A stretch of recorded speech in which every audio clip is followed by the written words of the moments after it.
সাহাবারা সরে গেলেন, একটু বাদেই ফেরেশতা জিবরিল আমিন এলেন। আসসালাতু ওয়াসসালামু আলাইকা ইয়া রাসূলুল্লাহ, আসসালাতু ওয়াসসালামু আলাইকা ইয়া হাবিবাল্লাহ, ইয়া রাসূলুল্লাহ, ইয়া হাবিবাল্লাহ। হুজুর, মদিনায় আপনার একজন সাহাবীর ইন্তেকাল হয়েছে। ওই সাহাবীর নাম আল্লাহ পাকের নবী, আল্লাহ পাকের হাবিবের দরবারে ফেরেশতা জিবরিল এলেন, এসে বললেন, ইয়া রাসূলুল্লাহ, ইয়া হাবিবাল্লাহ, হুজুর, মদিনায় আপনার একজন সাহাবীর ইন্তেকাল হয়েছে। ইয়া রাসূলুল্লাহ, ইয়া হাবিবাল্লাহ, হুজুর, ওই সাহাবীর জানাজা নামাজ, ওই সাহাবীর নাম মুআবিয়া ইবনে মুআবিয়া। বাবার নামও মুআবিয়া, ছেলের নামও মুআবিয়া, মুআবিয়া ইবনে মুআবিয়া। মদিনায় তার ইন্তেকাল হয়েছে। হুজুর, আপনি তার জানাজা পড়তে চান? পড়বেন? আমি কেমনে পড়ি? আমি মদিনায় আছি, আমি তবুকে আছি, লাশ তো মদিনায়। ফেরেশতা জিবরিল আমিন বললেন, ইয়া রাসূলুল্লাহ, শুধু পড়বেন কিনা বলুন। ব্যবস্থাপনায় ফেরেশতা জিবরিল। সুবহানাল্লাহ। আরেকটু মন খুলে বলেন, কিভাবে পড়বেন সেটা আমি ব্যবস্থা করে দেব। রাসূলুল্লাহ রাজি হয়ে গেলেন। ফেরেশতা জিবরাইল রাসূলের সামনে দাঁড়িয়ে দুইটা ডানা দিয়ে শুধু জমিনে একটা ঝাপটা দিলেন, জমিন সংকুচিত হয়ে গেল। অথবা মদিনা মুনাওয়ারা থেকে তাবুক পর্যন্ত যত পর্দা ছিল আমার আল্লাহ तमाम পর্দা উঠিয়ে দিলেন। লাশ রাসূলের সামনে চলে এলো। অথবা সরাসরি রাসূলুল্লাহ হযরত মুআবিয়া ইবনে মুআবিয়া রাদিয়াল্লাহু তাআলা আনহুর জানাজা নামাজ আদায় করে নিলেন। এরপরে ফেরেশতা জিবরিল আমিন আলাইহিস সালাম বললেন, ইয়া রাসূলুল্লাহ, ইয়া হাবিবাল্লাহ, হুজুর, আমি এবার বিদায় নিচ্ছি। ফেরেশতা জিবরাইল যখন বিদায় নিচ্ছিলেন, রাসূলুল্লাহকে ডাক দিয়ে বললেন, ইয়া রাসূলুল্লাহ, ইয়া হাবিবাল্লাহ, হুজুর, আর একটা খবর আপনাকে বলি। আপনার সাহাবী মুআবিয়া ইবনে মুআবিয়ার জানাজা নামাজে আল্লাহ পাকের ৭০,০০০ ফেরেশতার নুজুল ঘটেছে।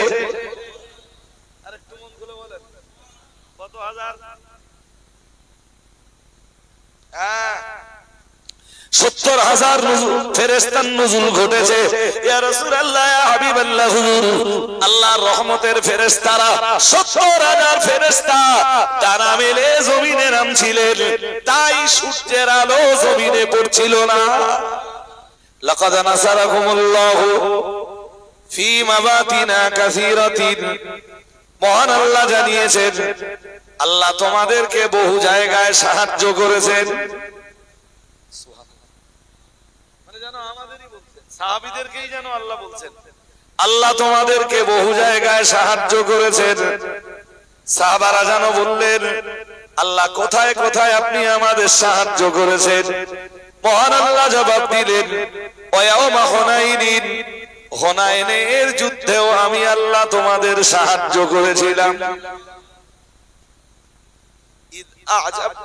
আ'জাবাতকুম কাসরাতুকুম, যখন হুনাইনের যুদ্ধের ময়দানে নেমে তোমরা নিজেদের সংখ্যাধিক্যতার গর্ব করছিলে, মনে মনে তোমরা ভাবছিলে আজ আমরা সংখ্যায় অনেক বেশি, জয় আমাদের সুনিশ্চিত। ঠিক ওই সময় জিহাদের ময়দানে তোমরা বিচ্ছিন্ন হয়ে গেলে, ছত্রভঙ্গ হয়ে গেলে, ওদের তীর বর্ষণের ফলে যুদ্ধের ময়দান ছেড়ে তোমরা দূরে সরে গেলে। মহান আল্লাহ জানিয়েছেন, আর তোমাদের জন্য তখন পৃথিবীটা সংকীর্ণ হয়ে এলো। ওই সময় যদি আমি সাহায্য না করতাম, ওদিন তোমাদের অস্তিত্ব নষ্ট হয়ে যেত। কিন্তু আল্লাহ কোরআন জানিয়েছে, সুম্মা আনজালাল্লাহু সাকিনাতাহু আলা রাসূলিহি ওয়া আলাল মুমিনিন।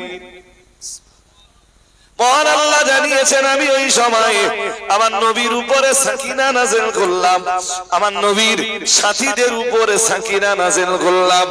আর মুসলমানরা একজন মানুষ ক্লান্ত হয়ে গেলে ঘুম ছেড়ে ওঠার পরে যেমন সতেজ হয়ে যায়, মহান আল্লাহ জানিয়েছেন আমার নবীর উপরে আর আমার নবীর সাহাবীদের উপরে হুনাইনের ময়দানে আমি এমন সাকিনা নাযিল করলাম, মুসলমানেরা এক মুহূর্তের ভিতরে আবার চাঙ্গা হয়ে গেল।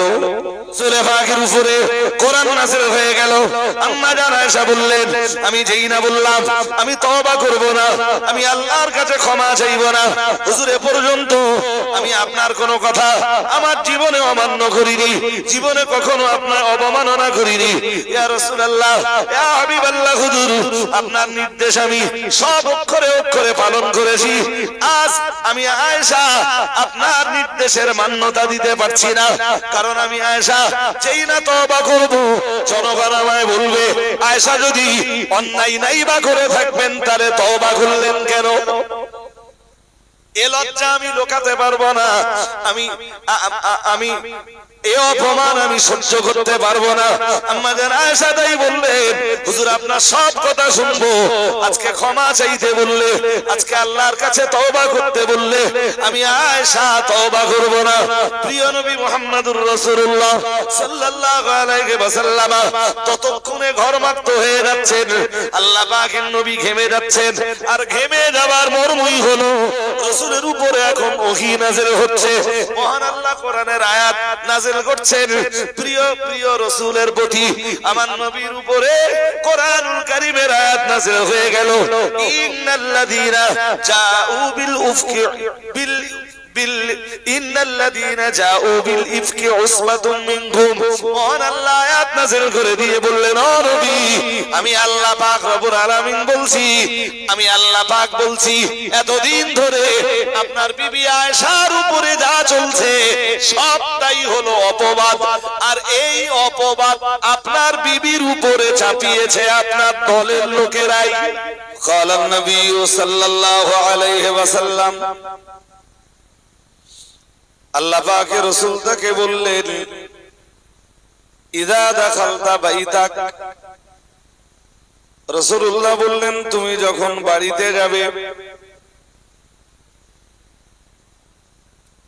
আল্লাহ পাকের রাসূল বললেন ফাসাল্লিম, তুমি সালাম দাও, ইন কানা ফীহি আহাদুন, বাড়িতে কেউ যদি থাকে, তার মানে বাড়িতে যারা আছেন তাদেরকে তুমি সালাম দাও, আসসালামু আলাইকুম ইয়া আহলাল বাইত,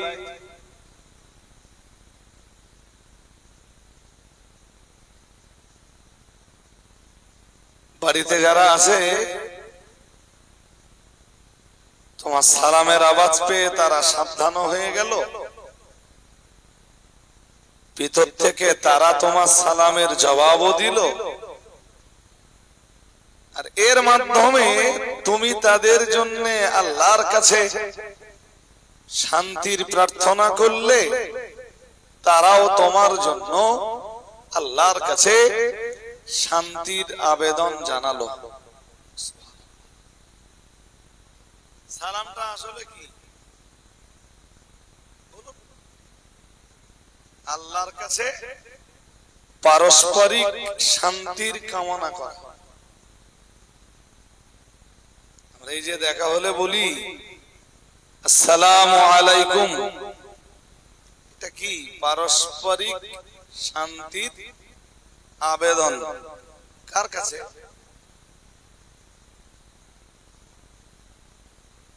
শান্তিদাতার কাছে। আল্লাহ নিজেই তো সালাম,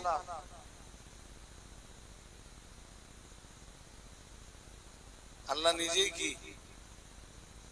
বলো সালাম। আল্লাহর যতগুলি নাম আছে তার ভিতরের একটি নাম হলো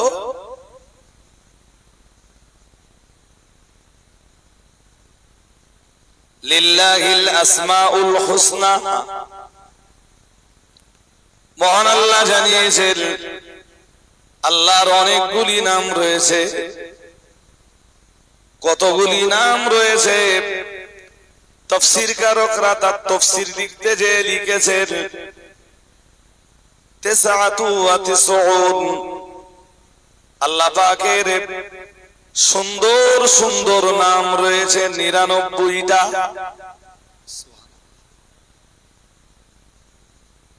কটা নাম? ওই ৯৯টা নামের ভিতরে আল্লাহ পাকের এক প্রসিদ্ধ নাম হলো সালাম। সালাম শব্দের বাংলা মানে শান্তি দানকারী। বলুন কে? শান্তি দানকারীটা কে? এত দেরি হচ্ছে কেন বুঝতে? সূরা হাসরের শেষের দিকে আছে, দেখবেন। ও আল্লাহুল্লাযী লা ইলাহা ইল্লা হুয়া আল মালিকুল কুদ্দুসুস সালামুল মুমিনুল মুহাইমিন আল আজিজুল জব্বারুল মুতাকাব্বির সুবহানাল্লাহি আম্মা ইউশরিকুন।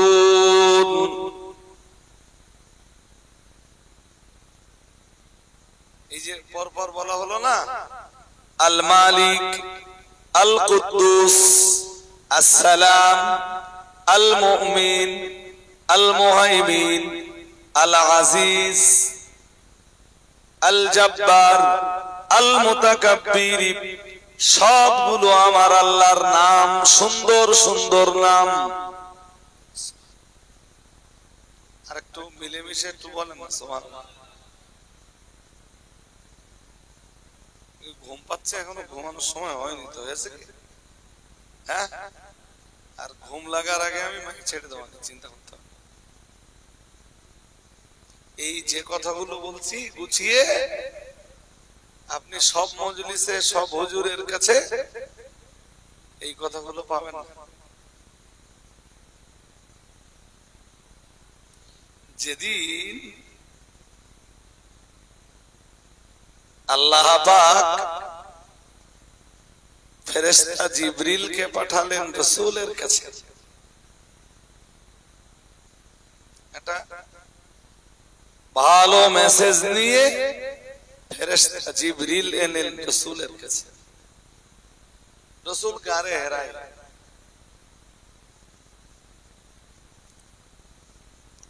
আম্মা জান খাদিজাতুল কুবরা রাদিয়াল্লাহু তাআলা আনহা ওই সময় খাবার নিয়ে, পানি নিয়ে রাসূলুল্লাহর কাছে যাচ্ছেন। গারে হেরায় রাসূলুল্লাহ রয়েছেন, আল্লাহর ধ্যানে মশগুল, আল্লাহর নৈকট্যতা হাসিলের চেষ্টায়, অতি নৈকট্যতা হাসিলের প্রচেষ্টায়। খাবার লাগলে পৌঁছে দেবেন আম্মা জান খাদিজা, পানিও লাগলে পৌঁছে দিবেন আম্মা জান খাদিজা রাদিয়াল্লাহু তাআলা আনহা। আর রাসূলুল্লাহ গারে হেরার ভিতরে আল্লাহর ধ্যানে মশগুল থাকবেন, আল্লাহ প্রেমে মশগুল থাকবেন। রাসূলের এই ধ্যান যাতে ভগ্ন না হয়, রাসূলের এই ধ্যান যাতে ভেঙে না যায়, রাসূল যে আল্লাহ পাকের গভীর প্রেমে মত্ত, এটা যাতে নষ্ট না হয়ে যায়, তাই খাবার পানিও ফুরিয়ে যাওয়ার আগে আগেই মক্কাতুল মুকাররমা থেকে খাবার আর পানি সাপ্লাই দেওয়ার দায়িত্বটা আম্মা জান খাদিজার।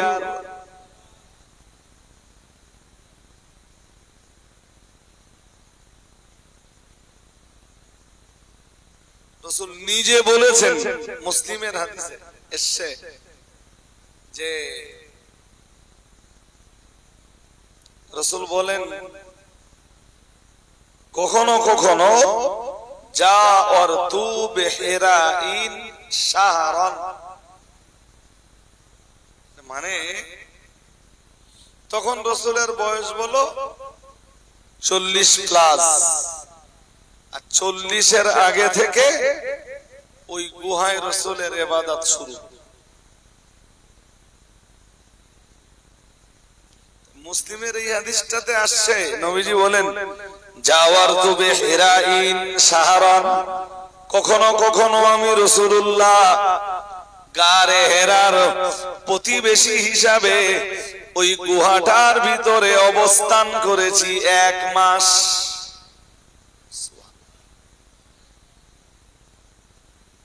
আরেকটু মন খুলে বলুন না। এদিকে এত চিল্লাচিল্লি হয় কি যে ভাই?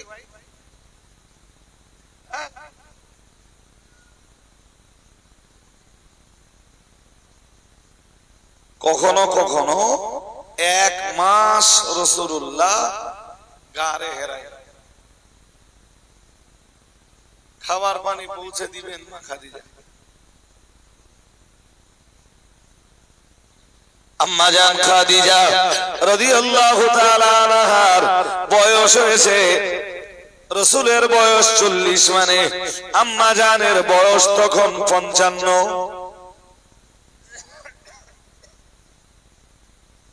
একজন 55 বছরের রমণী, তিনি একদিকে তার গৃহের দায়িত্ব সামলাচ্ছেন, তার বাচ্চাদের দায়িত্ব পালন করছেন। রাসূলুল্লাহ তো গারে হেরায় 1 মাস রাসূলের কাছে সংসারের কোনো খবরাখবর নেই। আম্মা জান খাদিজা রাদিয়াল্লাহু তাআলা আনহা সবকিছু তিনি সামলাচ্ছেন। আবার রাসূলুল্লাহর খাবার ফুরিয়ে যাওয়ার আগে পানিও ফুরিয়ে যাওয়ার আগে আম্মা জান খাদিজা রাসূলের জন্য খাবার আর পানীয় গারে হেরার মুখ পর্যন্ত পৌঁছে দিচ্ছেন। ফেরেশতা জিবরিল সেদিন যখন রাসূল পাকের কাছে এসে সালাম দিলেন, আসসালাতু আসসালামু আলাইকা ইয়া রাসূলুল্লাহ, আসসালাতু আসসালামু আলাইকা ইয়া হাবিবাল্লাহ, আল্লাহ পাকের নবী সালামের জবাব দিলেন, দিয়েই বললেন হুজুর গারে হেরা থেকে একটু বাইরে বেরিয়ে আসুন। রাসূলুল্লাহ গারে হেরার বাইরে বেরিয়ে এলেন। আম্মা জান খাদিজা রাসূলের জন্য তখন খাবার পানি নিয়ে যাচ্ছেন, আর ফেরেশতা জিবরিল আম্মা জানকে দেখিয়ে রাসূলুল্লাহকে বললেন, হাদিহি খাদিজাতু আতাতকা ইয়া রাসূলুল্লাহ ইয়া হাবিবাল্লাহ হুজুর। ওই অনেকটা দূরে একজন মহিলা, একজন রমণীকে দেখতে পাওয়া যাচ্ছে। ইয়া রাসূলুল্লাহ, উনি আপনার কাছেই আসছেন। বেনা ইনফিহি তাআমুন, ওনার কাছে 2টা পাত্র রয়েছে, একটা পাত্রের ভিতরে আপনার জন্য রয়েছে খাবার। ওয়াইনাইন ফিহি মাউন, ইয়া রাসূলুল্লাহ ইয়া হাবিবাল্লাহ হুজুর, ওনার কাছে আরেকটা পাত্র রয়েছে, ওই পাত্রে রয়েছে আপনার জন্য পানীয়। ইয়া রাসূলুল্লাহ ইয়া হাবিবাল্লাহ হুজুর, আপনার বিবি খাদিজা সংসার সামলানোর পরে, নিজের সন্তানদের দায়িত্ব পালন করার পরেও হুজুর খাদিজা আপনার জন্য যে সেবা প্রদান করে, খাদিজা আপনার জন্য যে পরিষেবাটা দিয়ে থাকে, আমার আল্লাহ খাদিজার এই পরিষেবায় এতটাই খুশি হয়েছেন, এতটাই সন্তুষ্ট হয়েছেন। ইয়া রাসূলুল্লাহ ইয়া হাবিবাল্লাহ হুজুর, আজ খাদিজা আপনার কাছে এলে একটা খুশির খবর আপনি শুনিয়ে দেবেন। স্বয়ং রব্বুল আলামিন আল্লাহ আপনার বিবি খাদিজাকে সালামের নজরানা পাঠিয়েছেন।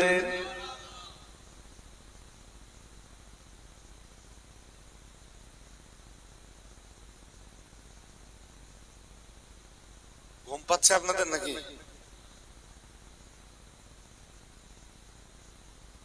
কেন বলছি জানেন?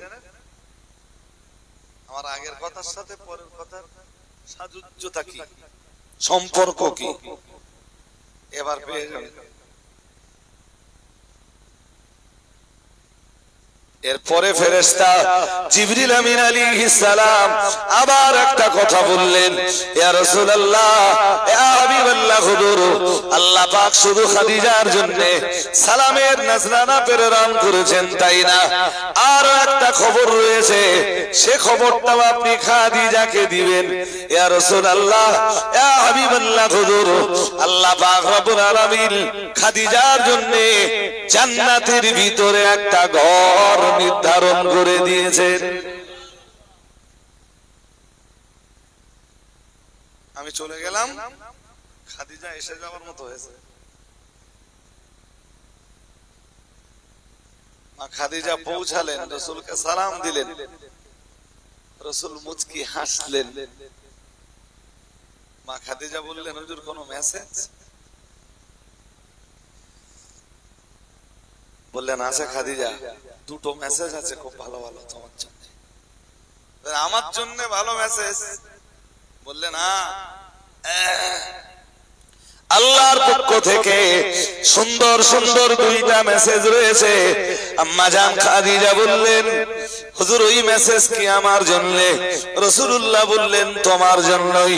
তোমার জন্য আল্লাহর পক্ষ থেকে প্রথম মেসেজটা হলো স্বয়ং রব্বুল আলামিন আল্লাহ তোমাকে সালাম দিয়েছেন। হুজুর দ্বিতীয় মেসেজে রাসূলুল্লাহ বললেন, ও বিবি খাদিজা, তোমার জন্য সুন্দর দ্বিতীয় মেসেজটি হলো আল্লাহ পাক তোমার জন্য তার দয়ার জান্নাতের ভিতরে একটা ঘর বানিয়ে দিয়েছেন। মা খাদিজা বললেন, হুজুর দুটোই তো ভালো মেসেজ, সুন্দর মেসেজ, কিন্তু হুজুর মানুষ সালাম দিলে তার জবাব তো একরকম হয়।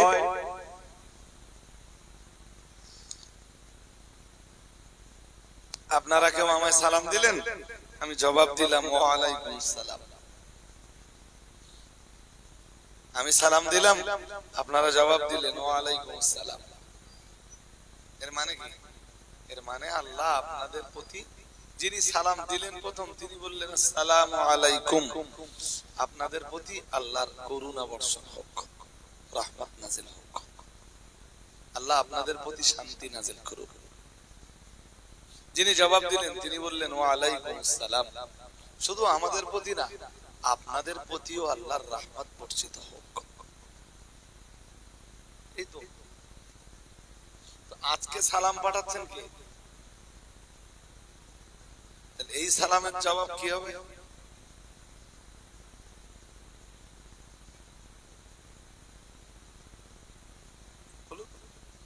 আমরা যখন বলি ওয়া আলাইকুমুস সালাম বা ওয়া আলাইকুন্নাস সালাম বা ওয়া আলাইকাস সালাম বা ওয়া আলাইকিস সালাম, এসবের মানে তো একটাই, যে আল্লাহ আপনাদের প্রতি শান্তি নাযিল করুন।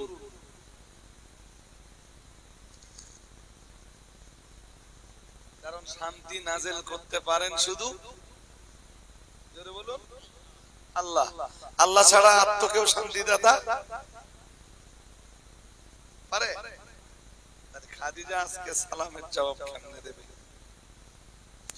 মুহাদ্দিসিনে হযরতরা ওই হাদিসের ব্যাখ্যায় পরিষ্কার করে লিখেছেন, আম্মা জান খাদিজা রাদিয়াল্লাহু তাআলা আনহা একদিকে যেমন ছিলেন আরবের একজন ধনাঢ্য নারী, বিত্ত বৈভবের অধিকারিণী, ঠিক তথাই বছর আম্মা জান খাদিজা ছিলেন তৎকালীন দুনিয়া বরেণ্য এক সুন্দরী।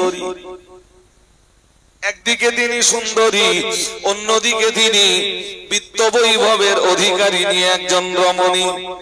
ঠিক পাশাপাশি আম্মা জান খাদিজা রাদিয়াল্লাহু তাআলা আনহা তিনি ছিলেন বিপুল পরিমাণ বুদ্ধির অধিকারিণী।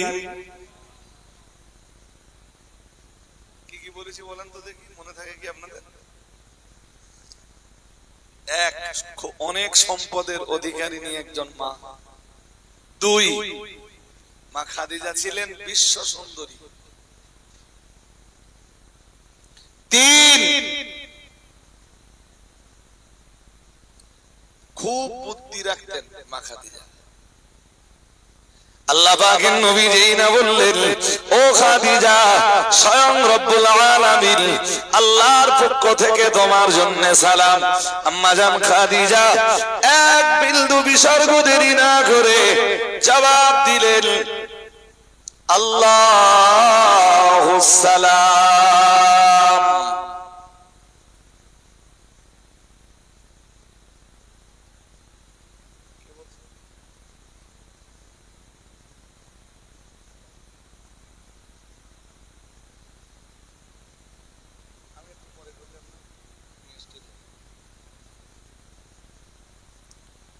জি মা খাদিজারও কতটা বুদ্ধি দেখেন, রাসূলের কাছে কোনো পরামর্শও নিলেন না, বললেন আল্লাহুস সালাম। কি বললেন? তার মানে কি জানেন? বললেন হুজুর আল্লাহ নিজেই তো শান্তি নাযিলকারী। সবাই বলেন সুবহানাল্লাহ। আল্লাহ নিজেই কি? আর আমরা দেখবেন নামাজের পরে কখনো কখনো হাত তুলে ওরকমটা বলি আল্লাহুম্মা আনতাস সালাম, হে আল্লাহ আপনি তো শান্তি দাতা, ওয়া মিনকাস সালাম, শান্তি যা নাযিল হয় তো আপনার পক্ষ থেকে। ওই যেটা পড়ি অথবা মাথায় হাত দিয়ে পড়ি আমরা নামাজ সালাম পড়ি আল্লাহুম্মা আনতাস সালাম ওয়া মিনকাস সালাম তাবারাকতা রব্বানা ওয়া তাআলাইতা ইয়া যাল জালালি ওয়াল। তোর মানে কি?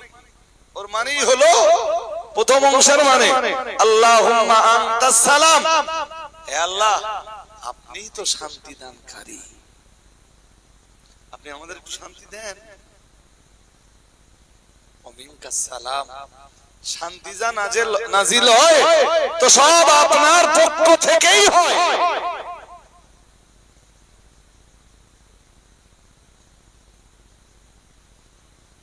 এই কারণে রাসূলের যে সাহাবী এসে সাংসারিক জীবনের কষ্টের অভিযোগ করছেন, দারিদ্রতার অভিযোগ করছেন, হুজুর আমার সংসারে খুব কষ্ট, খুব কষ্ট।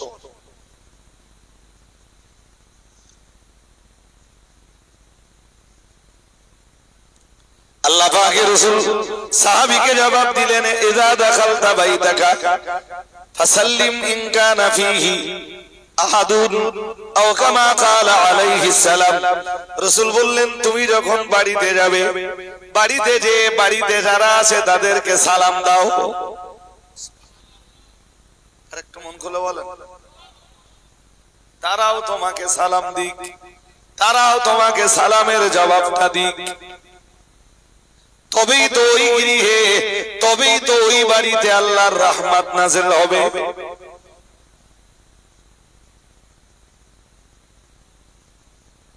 আল্লাহ পাকের নবী বললেন এরপরে তোমার আরেকটা কাজ রয়েছে সাহাবী। সাহাবী বললেন কি কাজ হুজুর? রাসূল বললেন ইকরা কুল হুয়াল্লাহু আহাদ মাররাতান ওয়াহিদাতান, পরিবারকে সালাম দিয়ে তুমি একবার সূরা ইখলাস পড়ে নাও।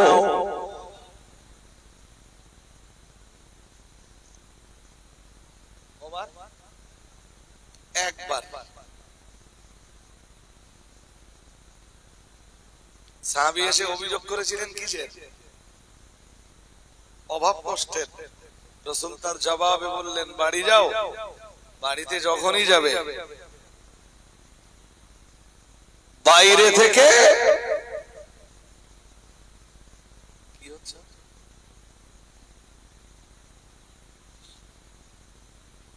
আওয়াজ আছে, তো বাড়িতে যখনই যাবে সালাম দেবে আর একবার করে ঘরে উঠবার আগে সূরা ইখলাস পড়বে একবার। বাবা সাহাবী জানো বললেন হুজুরের ফলাফল, রাসূলুল্লাহ বললেন তোমার সাংসারিক জীবনের যে কষ্ট রয়েছে, যে দারিদ্রতা রয়েছে, যে অভাব অনটন রয়েছে, মহান আল্লাহ তোমার সাংসারিক জীবনের কষ্ট, তোমার সাংসারিক জীবনের দারিদ্রতা দয়া করে তোমার সংসার থেকে আল্লাহ দূর করে দিবেন।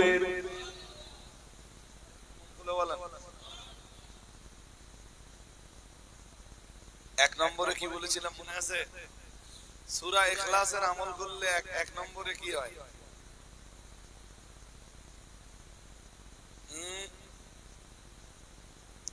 আগে কি বলেছিলাম ভুলে গেছি।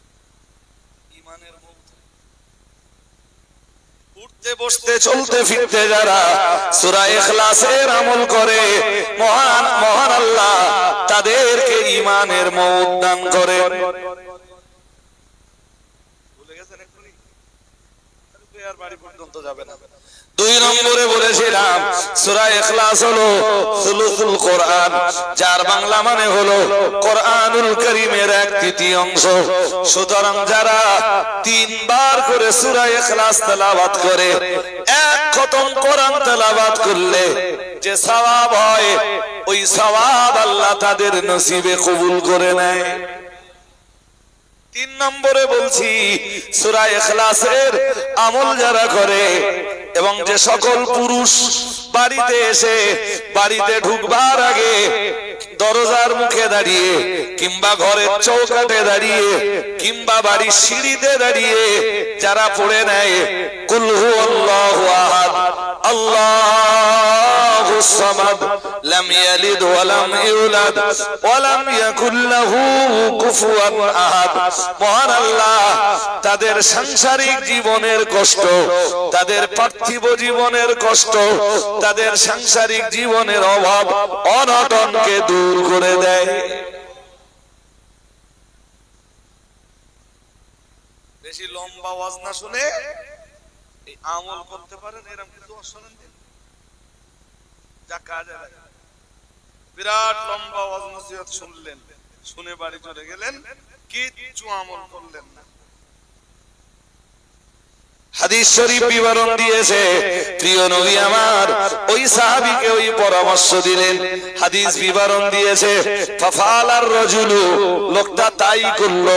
তার মানে রাসূলে পাকের কথার মর্যাদা দিয়ে প্রতিদিন যেই না বাড়িতে আসতো পরিবারকে সালাম জানাতো, সালাম জানিয়ে ঘরে ঢুকবার আগেই পড়ে ফেলতো কুল হুয়াল্লাহু আহাদ আল্লাহুস সামাদ লাম ইয়ালিদ ওয়া লাম ইউলাদ ওয়া লাম ইয়াকুল লাহু কুফুয়ান আহাদ। আল্লাহ পাক তার রিজকের এতটাই প্রশস্ততা ওই বান্দার নসিবে মঞ্জুর করলেন, আল্লাহ তাকে এতটাই মালামাল দান করলেন, আল্লাহ তাকে এতটাই সম্পদ দান করলেন যাতে তার অভাব অভিযোগ দারিদ্রতা সব দূর হয়ে গেল। এবং এত সম্পদ আল্লাহ তাকে দিলেন, তিনি তার সম্পদ তার প্রতিবেশীদেরকে দান করতে শুরু করলেন।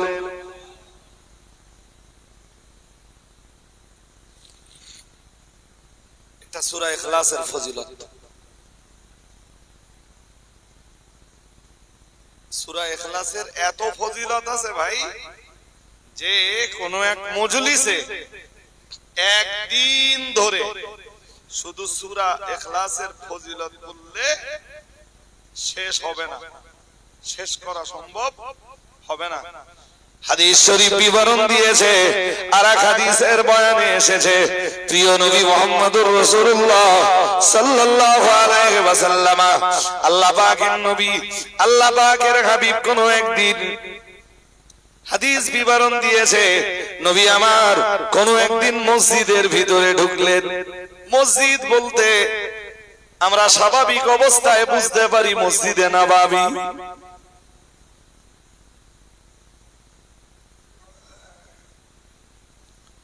মসজিদে নববীতে ঢুকবার পরে হাদিস শরীফ বিবরণ দিয়েছে রাসূলুল্লাহ দেখতে পেলেন একজন সাহাবী, তিনি মসজিদে নববীতে ফাসামিয়া রাজুলান ইয়াদউ, রাসূল শুনতে পেলেন একজন লোক দোয়া চাইছে। মসজিদে ঢুকলেন রাসূল, ঢুকে দেখলেন ফাসামিয়া রাজুলান ইয়াদউ, জি একজন লোককে রাসূল দোয়া করতে শুনলেন। কি দোয়া জানেন? বলে দেই, অনেকদিন সূরা ইখলাসের উপরে আলোচনা করি। গত বছর এরকম শীতকালে একটা মজলিসে একদিন আলোচনা করেছি, সেই আর আজকে আলোচনা করছি।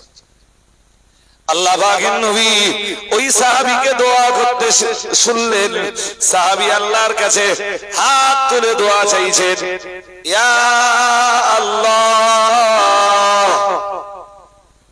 দেখেন যদি মুখস্থ হয়, সাহাবী আল্লাহর কাছে দোয়া চাইছেন, ইয়া আল্লাহ, ইয়া আহাদ, ইয়া সামাদ, ইয়া মান লাম ইয়ালিদ ওয়া লাম ইউলাদ ওয়া লাম ইয়াকুল লাহু কুফুয়ান আহাদ। তার মানে জানেন দোয়া চাইছেন তো সূরা ইখলাস দিয়ে। আল্লাহ পাকের নবীর ওই সাহাবী দোয়া চাইছেন, ইয়া আল্লাহ, হে আমার আল্লাহ, ইয়া আহাদ, হে ওই মহান সত্তা যার কোনো শরীক নাই, ইয়া আল্লাহ, ইয়া আহাদ, হে আল্লাহ, হে আমার আল্লাহ, ইয়া আহাদ, হে ওই মহান সত্তা যিনি লা শারীক, যার কোনো অংশীদার নাই, যার কোনো পার্টনার নাই, ইয়া সামাদ, যার কর্তৃত্ব বিশ্বব্যাপী, সবার উপরে যার কর্তৃত্ব চলে, যিনি কারোর কর্তৃত্বের পরোয়া করেন না, যিনি কারোর মুহতাজ নন, সবাই যার মুহতাজ, ইয়া আল্লাহ, ইয়া আহাদ, ইয়া সামাদ, ইয়া মান লাম ইয়ালিদ, হে ওই মহান সত্তা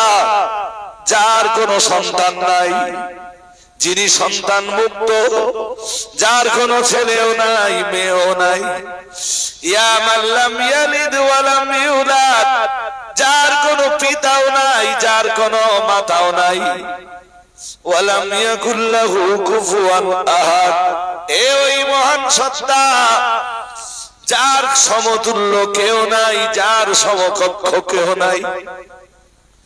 নবী আমার মসজিদে নববীর ভিতরে ঢুকলেন, মসজিদে নববীর ভিতরে শুনতে পেলেন সামিয়া রাজুলা ইয়াদু, কোন একজন মানুষ এই দোয়াটা করছে। এক সাহাবী এই দোয়াটা আল্লাহর কাছে করছেন সূরা ইখলাস দিয়ে। দোয়াটা যেই না শেষ হয়ে গেল, প্রিয় নবী মুহাম্মদুর রাসূলুল্লাহ সাল্লাল্লাহু আলাইহি ওয়াসাল্লাম বললেন, ও সাহাবী, তোমার নসিব বড় প্রসন্ন, তোমার কপাল বড় ভালো, আল্লাহ তাআলা, আল্লাহ পাক তোমার আবেদনকে মঞ্জুর করে নিয়েছেন। তুমি যেভাবে আল্লাহরে ডাক দিলে, আল্লাহ তোমার আবেদন মঞ্জুর করে নিয়েছেন।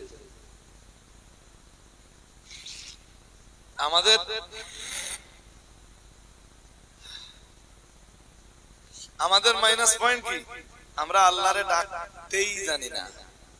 কেমনে যে আল্লাহরে ডাকতে হয়, আমরা আল্লাহরে ডাকতেই, এইটা যদি মুখস্থ করে নেওয়া সম্ভব হয় মুখস্থ করে নেবেন, আর এইটা নামাজের পরে আল্লাহর কাছে হাত তুলে বলবেন, অথবা উঠতে বসতে চলতে ফিরতে, ইয়া আল্লাহ, ইয়া আহাদ, ইয়া সামাদ, ইয়া মান লাম ইয়ালিদ ওয়া লাম ইউলাদ ওয়া লাম ইয়াকুল লাহু কুফুয়ান আহাদ। দেখবেন মনও খুব ফ্রি থাকবে, খুব ভালো থাকবে।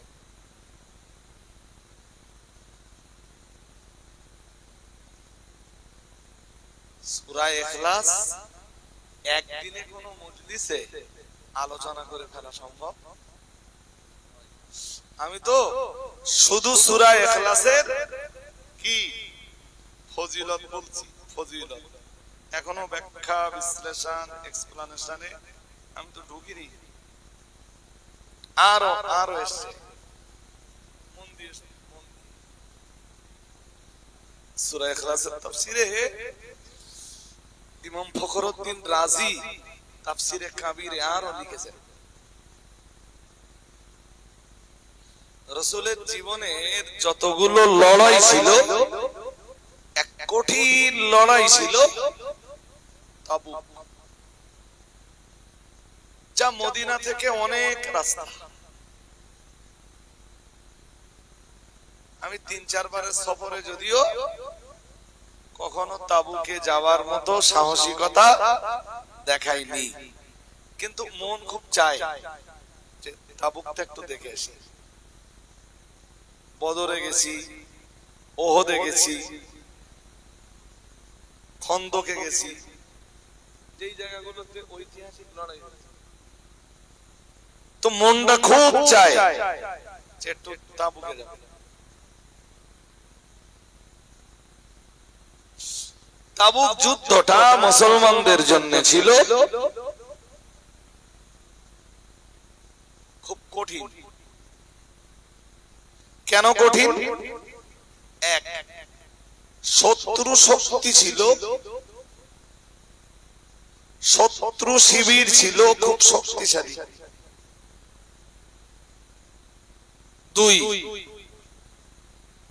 মদিনায় তখন প্রচুর গরম। এই এখন যারা উমরা থেকে ফিরছে তারা বলছে এখনকার ওয়েদারটা সুইটেবল, এই সময়ের ওয়েদারটা। ভোরের দিকে বেশ ভালোই ঠান্ডা পড়ছে, আর দিনের বেলার ওয়েদার বেশ ভালো। দিনের বেলা শীতের কোনো পোশাক এই সময় রাখবে, তার মানে তাপমাত্রা কম। এখন আমরা 23-এ যখন হজ করেছি তখন প্রচন্ড তাপ, গতবারও তো তাপ ছিল তাই না? প্রচন্ড তাপ, একদম তাপ প্রবাহ, শুধু তাপ। অল টাইম সঙ্গে ওয়াটার মাস্ট, নইলে যখন তখন বিপদ ঘটে যেত। মদিনায় তখন প্রচন্ড গরম। তিন, মদিনাতে চলছে তখন খেজুর কাটার মৌসুম, আর মদিনা ওয়ালাদের ওই তো উপার্জন। সেই সময় তাবুকের যুদ্ধ। তাবুকের যুদ্ধ নিয়ে কোরআনুল কারীমের 11 পারায় আল্লাহ অনেক আলোচনা, অনেক লম্বা আলোচনা। 10 আর 11 পারা মিলে, মানে 10 পারা শেষের দিক দিয়ে আল্লাহ তাবুকের আলোচনা শুরু করেছেন, তাবুকের আলোচনা শেষ হয়েছে 11 পারায় যে সূরা তাওবা।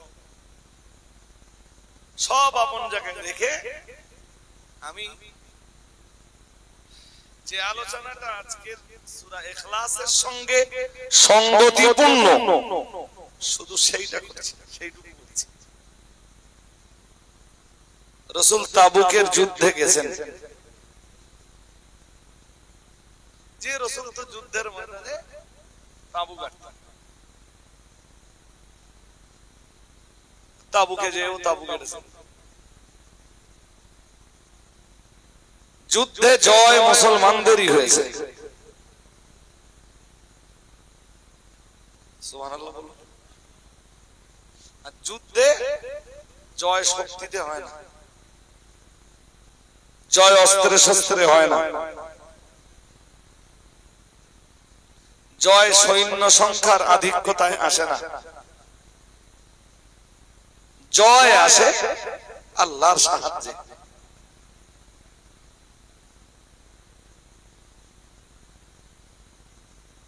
নইলে বলুন বদরে, ওহদে, খন্দকে, হুনাইনে, জানেন হুনাইনের যুদ্ধে, সব যুদ্ধে মুসলমানরা সংখ্যায় কম, হুনাইনে মুসলমানরা 12,000, ওরা 4,000। মুসলমান কত? ওরা কত? বদরে মুসলমানরা 313, ওরা 1,000। ওহদে মুসলমানরা 700, ওরা 3,000। খন্দকেও তাই, সব যুদ্ধগুলোতে হয় 1:3 নইলে 1:4, মানে ওরা 4 জন হলে মুসলমানরা 1। সব যুদ্ধে জয় মুসলমানদের হয়েছে। হুনাইনের যুদ্ধে সাহাবারা একদম তরতাজা। কেন? আজকে আমরা সৈন্য সংখ্যায় অনেক, মুসলমানদের আল্লাহর প্রতি আস্থাটাই অনেকটা কমে গেল। আস্থা, যুদ্ধ শুরু হলো, ব্যাস ওরা পাহাড়ের উপরে ঘাঁটি নিয়ে বসেছিল,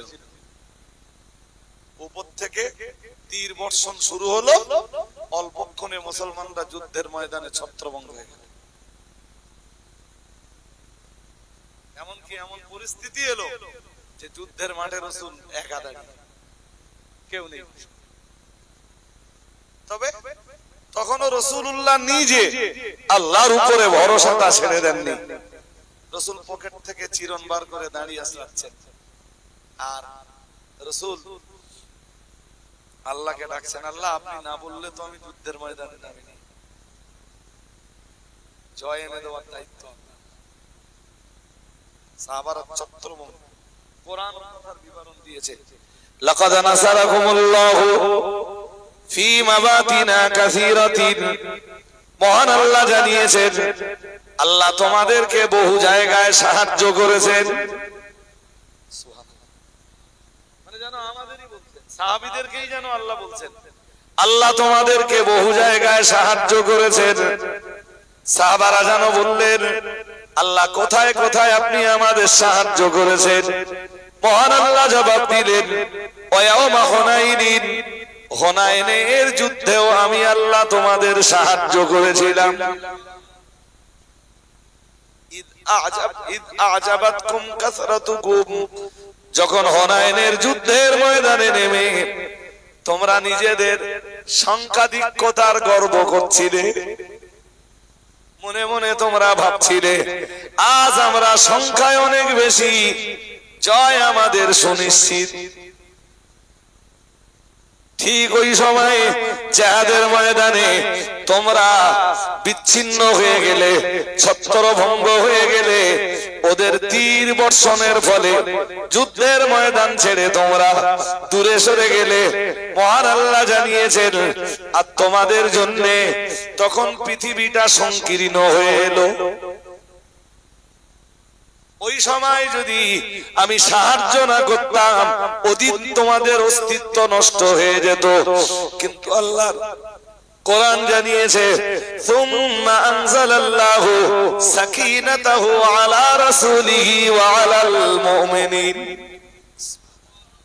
মহান আল্লাহ জানিয়েছেন, আমি ওই সময় আমার নবীর উপরে সাকিনা নাযিল করলাম, আমার নবীর সাথীদের উপরে সাকিনা নাযিল করলাম।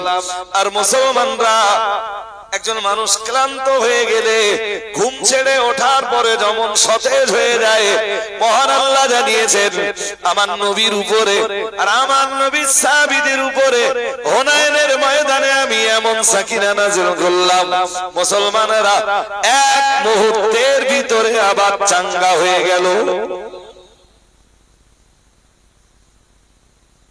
এই যে ফিলিস্তিন লড়ছে না, ফিলিস্তিনের মানে ইসরায়েলের তুলনায় ফিলিস্তিনের হামাসের কাছে আহামারি কিছু নেই, কিন্তু জয় হামাসের নিশ্চিত। মুসলমানদের এই আল্লাহু আকবারের আওয়াজ, এর ক্ষমতা বুলেট, বোমা, গুলি, বারুদ, মিসাইল,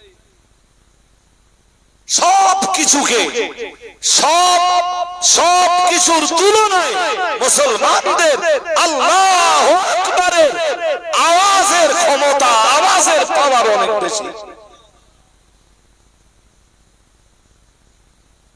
যেদিন গজওয়াতুল হিন্দ অনুষ্ঠিত হবে, সেদিনও মুসলমানদের জয় হবে আল্লাহু আকবারের আওয়াজ।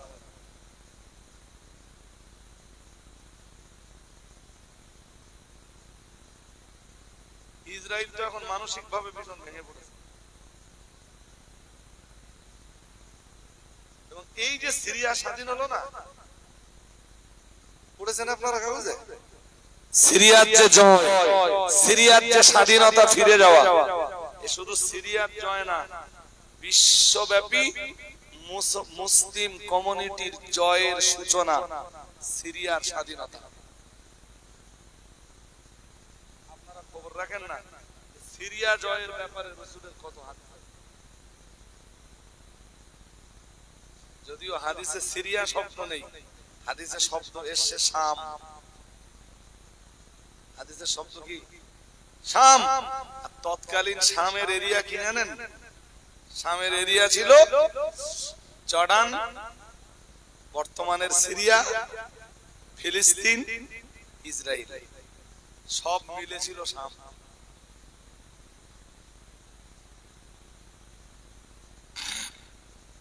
যাক, আমার বক্তব্যের প্রাসঙ্গিকতা তা নয়।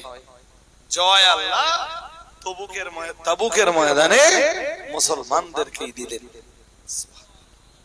আরেকটু মন খুলে বলো তো, রাসূলের অভ্যাস ছিল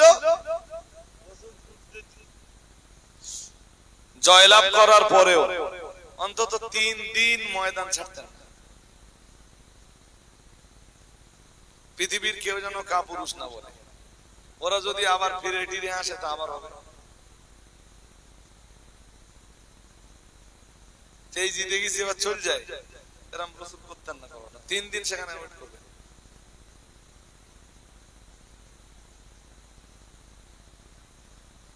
কোন একদিন সকালবেলা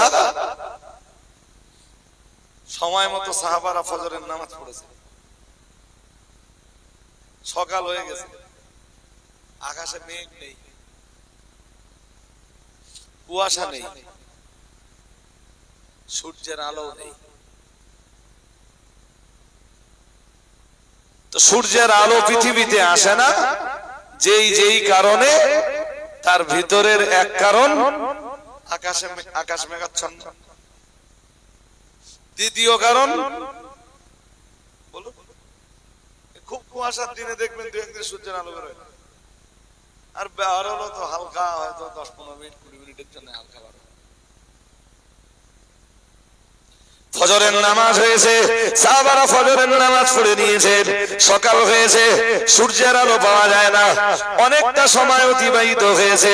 সাহাবারা একদল রাসূলুল্লাহর দরবারে এলেন, ইয়া রাসূলুল্লাহ, ইয়া হাবিবাল্লাহ, হুজুর আকাশ মেঘাচ্ছন্ন নয়, আকাশে মেঘ দেখা যায় না, আবার আকাশে কুয়াশাও দেখা যায় না, ইয়া রাসূলুল্লাহ, ইয়া হাবিবাল্লাহ, হুজুর অথচ সূর্যের আলো আল্লাহর জমিনে আসে না কেন?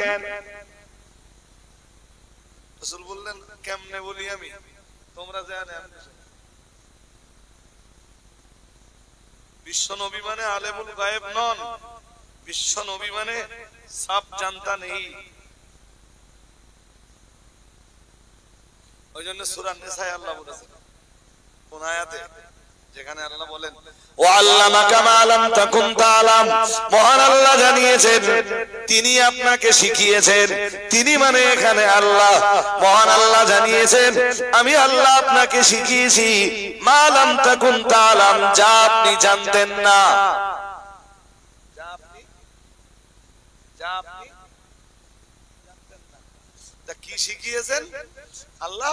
তাফসীরকারকরা লিখেছেন ইলমুল আউয়ালিন ওয়াল আখিরিন, পূর্ববর্তী আর পরবর্তীদের সকল প্রকারের জ্ঞান আল্লাহ তার রাসূলকে দান করেছেন। রাসূলের সিনায় আল্লাহ সব রকমের ইলম ঢেলে দিয়েছেন।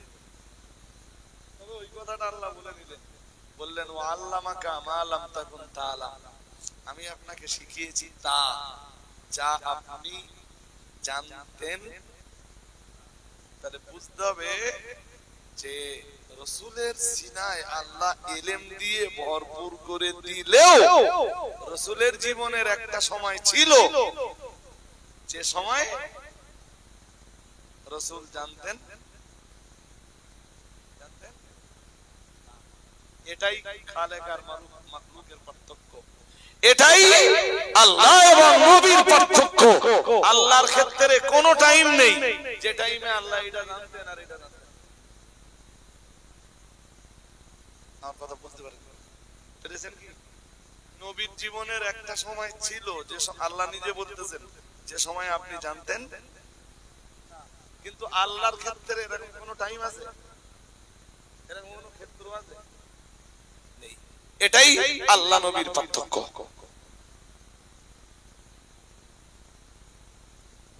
বসিরহাট পীর সাহেব কেবলা লিখেছেন, কেউ যদি বিশ্বাস করে যে নবী আলেমুল গায়ব, গায়েবের খবর রাখতেন, তার ঈমান চলে যাবে। ঈমান? আরে তাই তো রাসূলুল্লাহ, তাই তো রাসূল পাক সাল্লাল্লাহু আলাইহি ওয়াসাল্লাম সাহাবীদের বললেন, তোমরা যেখানে আমিও তো সেখানে। আমি কেমনে বলি সূর্যের আলো কেন আসে? হ্যাঁ, আল্লাহ আমায় জানালেন। রাসূলকে খায়বারের যুদ্ধের সময় এক ইহুদি নারী একটা আস্ত ছাগল পাঠিয়ে দিলেন,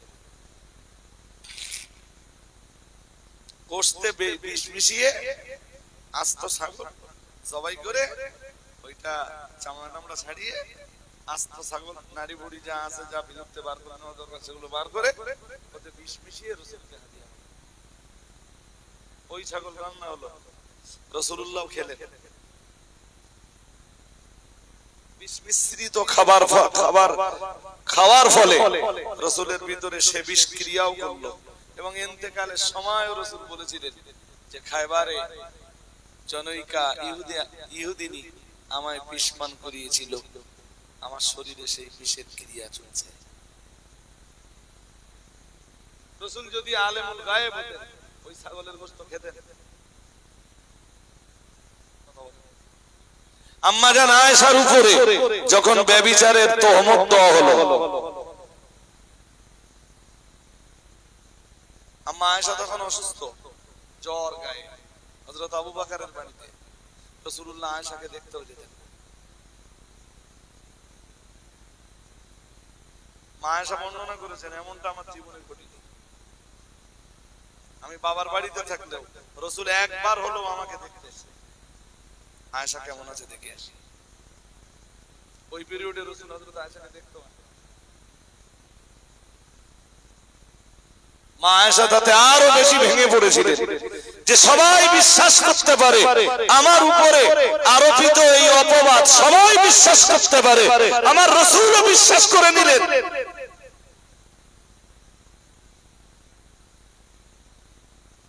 29 দিনের মাথায় সম্ভবত রাসূলুল্লাহ এসে হযরত আয়েশাকে ডেকে যখন বললেন, আয়েশা আল্লাহর কাছে ক্ষমা চাও।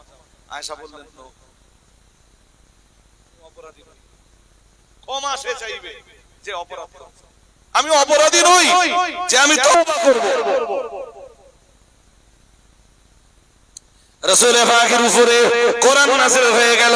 আম্মা জান আয়েশা বললেন, আমি যেই না বললাম আমি তওবা করব না, আমি আল্লাহর কাছে ক্ষমা চাইব না, হুজুর এ পর্যন্ত আমি আপনার কোনো কথা আমার জীবনে অমান্য করিনি, জীবনে কখনো আপনার অবমাননা করিনি।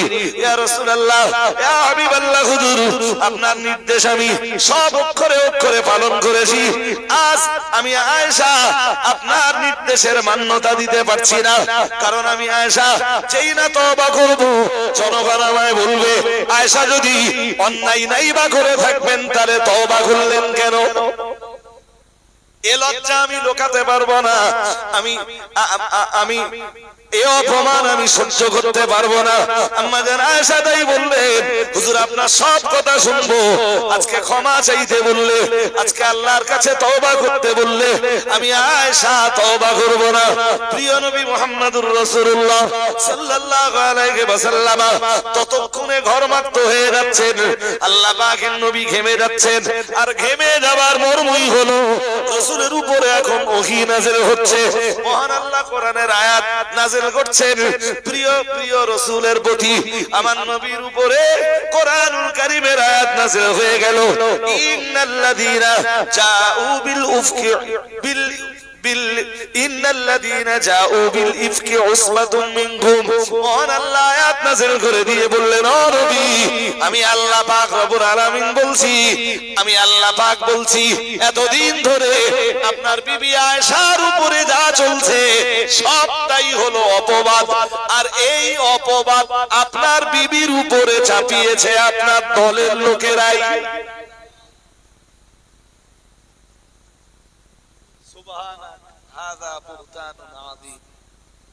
আল্লাহ বললেন পবিত্রতা আল্লাহ, পবিত্রতা কার? আল্লাহ। আর হাদা বুহতানুন আযীম, এটা আপনার বিবি আয়েশার উপরে এক বিরাট বড় অপবাদ। কোরআনের সূরা নূরের আয়াত 29 দিন পর্যন্ত হযরত আয়েশা যে পবিত্র, 29 দিন পর্যন্ত রাসূলের কাছে কোনো মেসেজ ছিল না। রাসূল যদি সব জানতা হবেন, আলেমুল গায়েব হবেন, জি, তাহলে তো হযরত আয়েশাকে তওবা করতে বলুন। সাহাবীরা এসে বললেন, হুজুর আকাশে মেঘ নেই, কুয়াশা নেই, সূর্যের আলো আসে না। নবী বললেন, যাও, যদি কোনো মেসেজ পাই তোমাদের। সাহাবারা সরে গেলেন। একটু বাদেই ফেরেশতা জিবরিল আমিন এলেন। আসসালাতু ওয়াসসালামু আলাইকা ইয়া রাসূলুল্লাহ, আসসালাতু ওয়াসসালামু আলাইকা ইয়া হাবিবাল্লাহ, ইয়া রাসূলুল্লাহ, ইয়া হাবিবাল্লাহ। হুজুর, মদিনায় আপনার একজন সাহাবীর ইন্তেকাল হয়েছে। ওই সাহাবীর নাম আল্লাহ পাকের নবী, আল্লাহ পাকের হাবিবের দরবারে ফেরেশতা জিবরিল এলেন। এসে বললেন, ইয়া রাসূলুল্লাহ, ইয়া হাবিবাল্লাহ, হুজুর, মদিনায় আপনার একজন সাহাবীর ইন্তেকাল হয়েছে। ইয়া রাসূলুল্লাহ, ইয়া হাবিবাল্লাহ, হুজুর, ওই সাহাবীর জানাজা নামাজ, ওই সাহাবীর নাম মুআবিয়া ইবনে মুআবিয়া। বাবার নামও মুআবিয়া, ছেলের নামও মুআবিয়া, মুআবিয়া ইবনে মুআবিয়া। মদিনায় তার ইন্তেকাল হয়েছে। হুজুর, আপনি তার জানাজা পড়তে চান? পড়বেন? আমি কেমনে পড়ি? আমি মদিনায় আছি, আমি তবুকে আছি, লাশ তো মদিনায়। ফেরেশতা জিবরিল আমিন বললেন, ইয়া রাসূলুল্লাহ, শুধু পড়বেন কিনা বলুন। ব্যবস্থাপনায় ফেরেশতা জিবরিল। সুবহানাল্লাহ। আরেকটু মন খুলে বলেন, কিভাবে পড়বেন সেটা আমি ব্যবস্থা করে দেব। রাসূলুল্লাহ রাজি হয়ে গেলেন। ফেরেশতা জিবরাইল রাসূলের সামনে দাঁড়িয়ে দুইটা ডানা দিয়ে শুধু জমিনে একটা ঝাপটা দিলেন, জমিন সংকুচিত হয়ে গেল।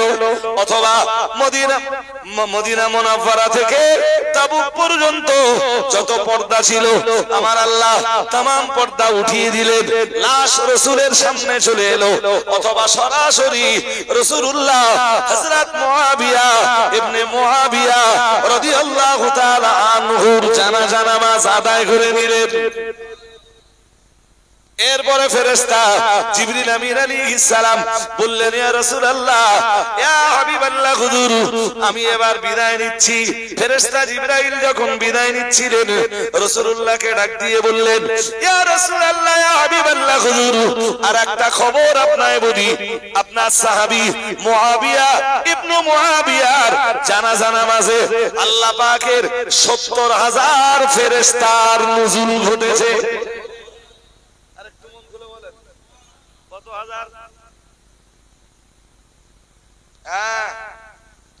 ৭০,০০০ ফেরেশতার নুজুল ঘটেছে।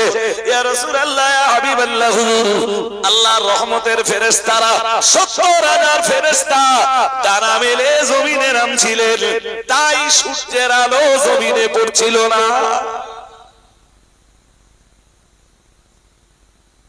জিবরিল চলে যাচ্ছেন।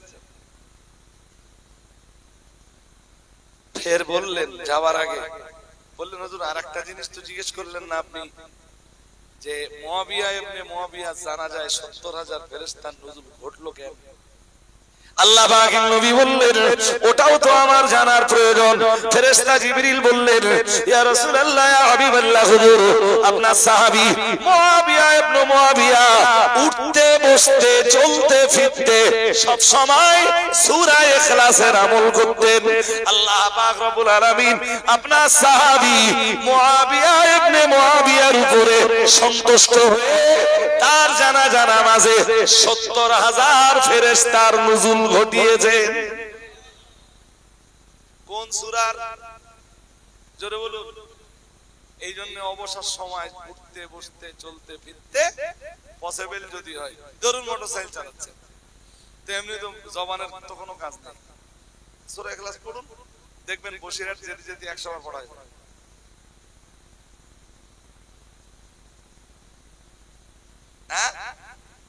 আমি আজ শুধু সূরা ইখলাসের ফজিলতটা বললাম। সূরা ইখলাসের নামগুলোর ব্যাখ্যা দিতে এমনি 1.5 ঘন্টা যাবে, শুধু নামগুলোর ব্যাখ্যা একটা মজলিসে।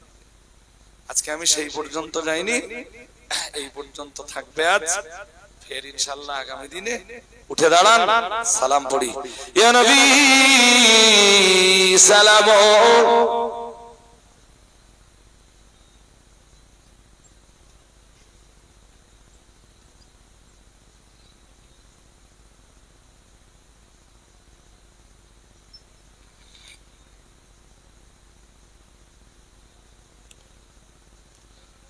নবীদের সরদার সাজিয়া আসিলেন ধরায় নামিয়া, শোনালেন কুরআনের বাণী, আমেনার নয়নের মনি। ইয়া নবী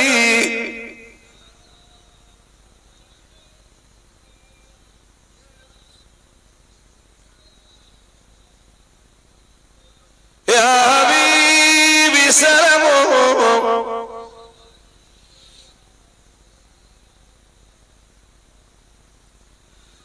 তোমারি নামের পিপাসায়, তোমারি নামের যে আশায়, ওই দিনে সবার যে আশা, তুমি যে মোদের ভরসা। ইয়া নবী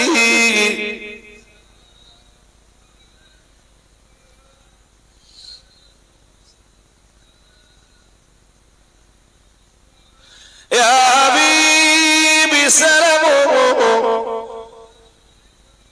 সালাম।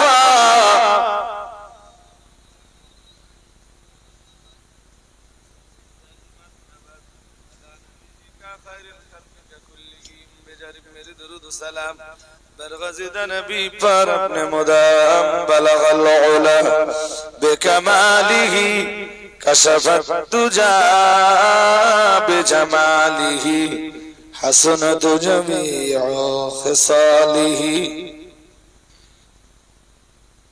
اللهم صل على